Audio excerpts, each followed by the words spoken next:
Hello and welcome to the channel. This is lesson 4 in our English conversation series. In the previous lesson, we talked about how to describe your weekend using natural English expressions. If you missed that lesson, there's a link in the description. Now in today's lesson, we're learning how to talk about difficult relationship situations and breakups in a casual and natural way, just like how fluent English speakers do. The theme of today's lesson is dealing with a heartbreak.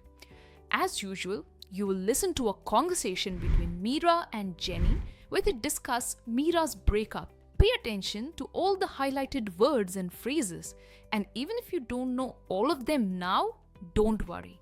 I'll explain each one with meaning, examples, and how to use them naturally in your everyday speech. Are you ready to begin? Let's jump into the conversation.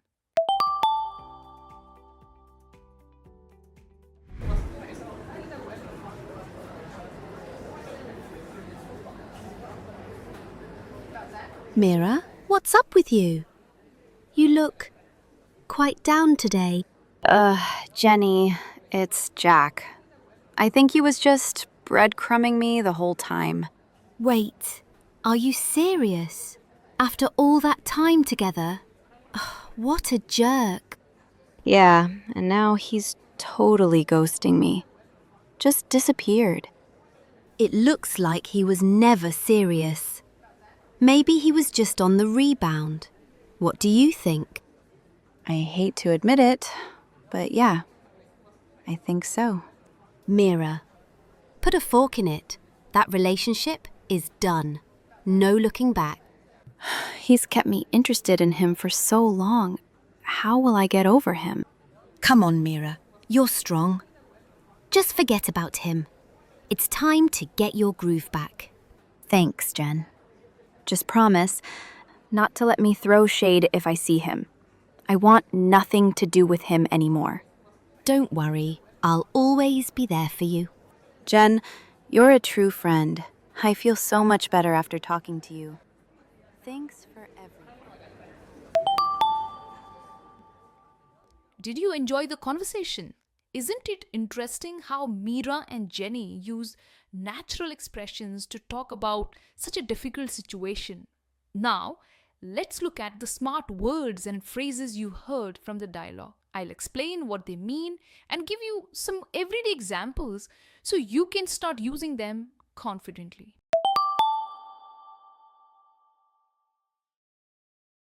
The first word is breadcrumbing. Breadcrumbing. Let's go back and listen how Mira used it. Jenny, it's Jack. I think he was just breadcrumbing me the whole time. Wait, are you serious? Now imagine, you're at a party. You see someone you think is pretty cool, and you both chat for a bit. Hey, I'm Alex. I don't think we've met. I'm Sarah. Nice to meet you, Alex. This party is wild, huh? You even exchange numbers. Great, right?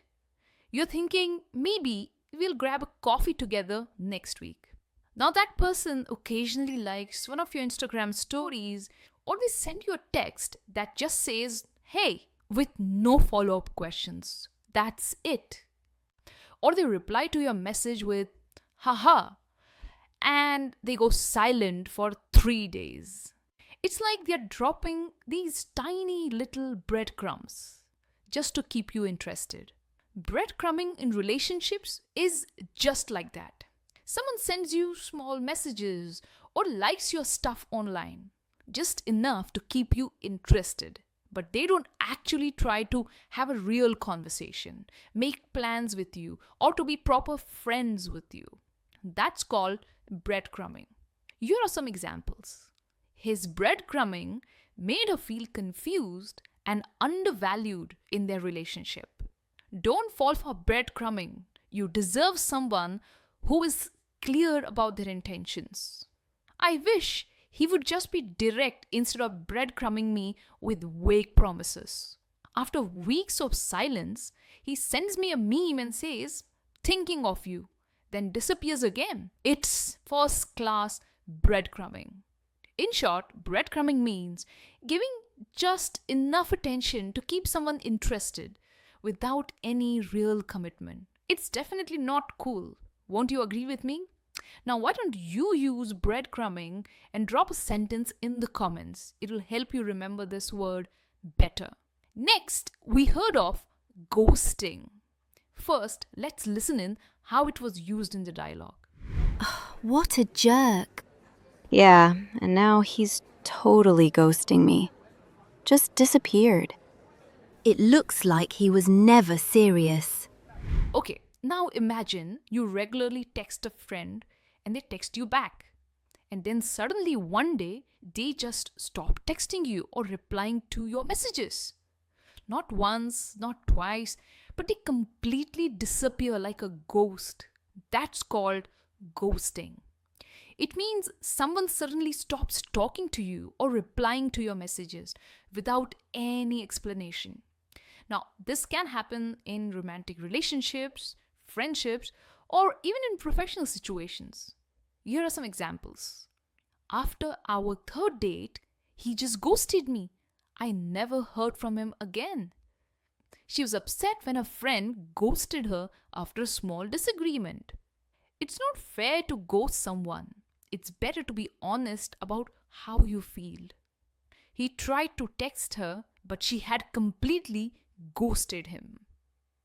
In short, ghosting means suddenly ending all communication without any explanation. Have you ever ghosted anyone? Well, let me know in the comments. Up next is on the rebound. Quite an interesting phrase. First, let's listen in how Jenny used it in the conversation. It looks like he was never serious. Maybe he was just on the rebound. What do you think? Let's say a friend of yours just broke up with a boyfriend, and then 2 days later, they jump into a new relationship. Are they over their previous relationship? No, right? So, being on the rebound is used to describe someone who starts a new romantic relationship soon after ending a previous one, just trying to get over their ex, even if they are not ready for another relationship. It's like, trying to move on quickly. That's why rebound relationships usually don't last too long. Let's look at some examples. She realized her new boyfriend was on the rebound when he talked about his ex. Be careful if someone is on the rebound. They might not be emotionally ready for a serious relationship. Being on the rebound can make it difficult to form a genuine connection with someone new. After her breakup, she went on a few dates but knew she was on the rebound. In short, on the rebound means starting a new relationship too soon after a breakup just to cope up with that emotional pain. Alright, let's move on to the next one. Put a fork in it. Quite an interesting phrase, right? Let's see how it was used in the dialogue. I hate to admit it, but yeah, I think so. Mira. Put a fork in it. That relationship is done.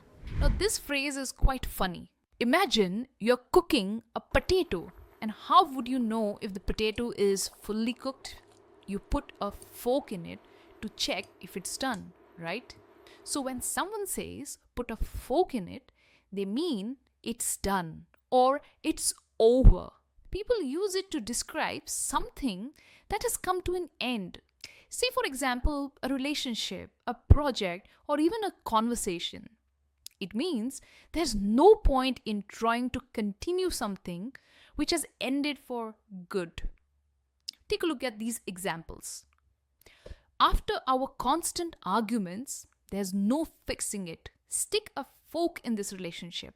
Their business partnership failed, so they decided to put a fork in it and move on.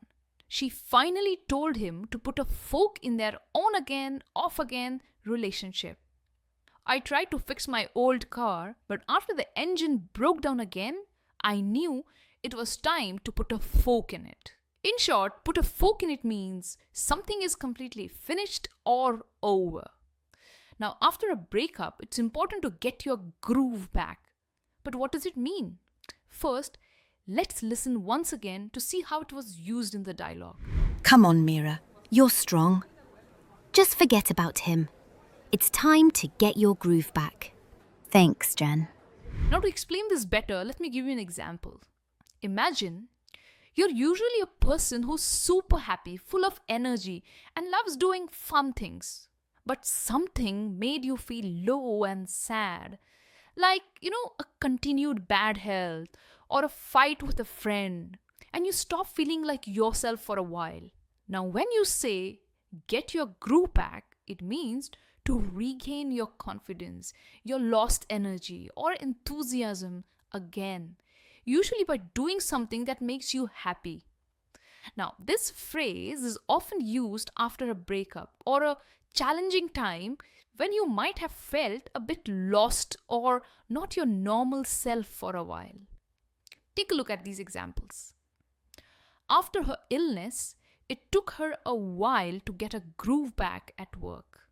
My breakup really broke me, but I started painting again and really got my groove back.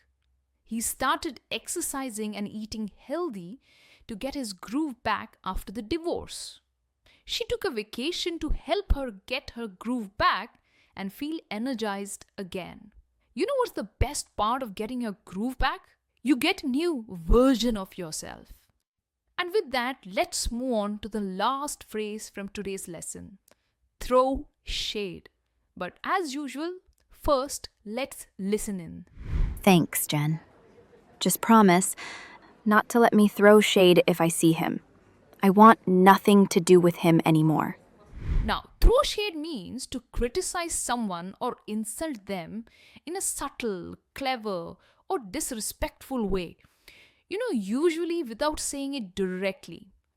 It's like insulting someone without being too obvious about it. See, you might not yell at them or shout at them, but say something that might subtly insult them. Take a look at these examples.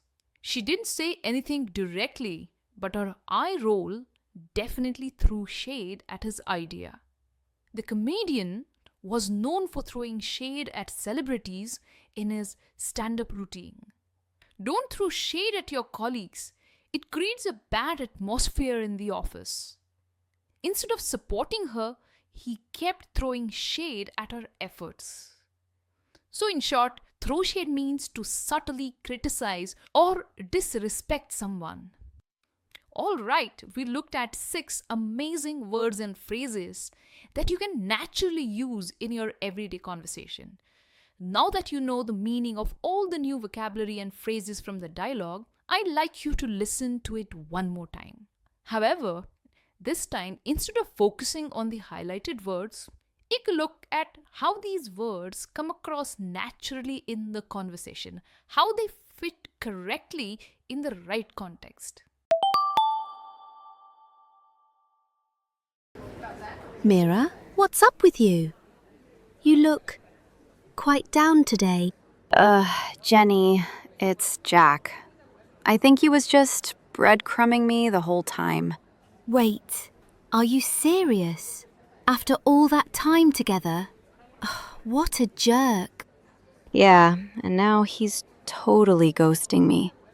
Just disappeared. It looks like he was never serious. Maybe he was just on the rebound. What do you think? I hate to admit it, but yeah, I think so. Mira, put a fork in it. That relationship is done. No looking back. He's kept me interested in him for so long. How will I get over him? Come on, Mira. You're strong. Just forget about him. It's time to get your groove back. Thanks, Jen. Just promise not to let me throw shade if I see him. I want nothing to do with him anymore. Don't worry. I'll always be there for you. Jen, you're a true friend. I feel so much better after talking to you. Thanks for everything. Wasn't it easy to relate to the conversation this time? Because you knew the meaning of all the highlighted words and phrases. And that's what our Real English Conversation series is all about.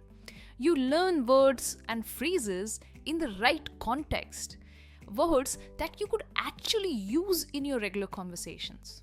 If you enjoyed this lesson, hit like, subscribe to the channel. I'm going to see you in the next part of this series. Until then, as usual, keep learning and keep practicing English. Bye for now.